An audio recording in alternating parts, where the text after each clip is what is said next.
जय भीम, जय महाराष्ट्र, जय हिंद, जय भारत. मी नुकतंच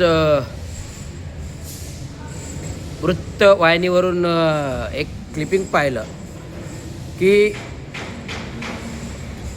महानगरपालिकेतले नगरसेवक फॉर्म भरताना विरोधी पक्षाच्या उमेदवारांचे फॉर्म जर बाद करायचे असतील तर 5-5 करोड रुपये जे नॉमिनेशन फॉर्म बाद करण्यासाठी किंवा मागे घेण्यासाठी त्या उमेदवारांना दिले जातात.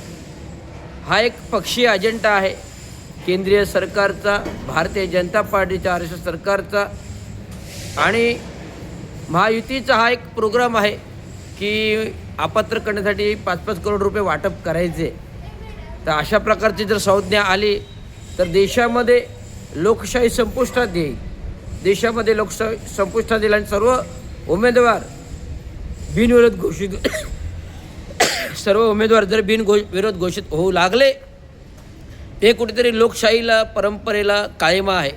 परंतु माझ्या माहितीप्रमाणे सुप्रीम कोर्टचं जे 2025चं जे जजमेंट आहे, सुप्रीम कोर्टचं जे 2025चं जे जजमेंट आहे त्याच्यामध्ये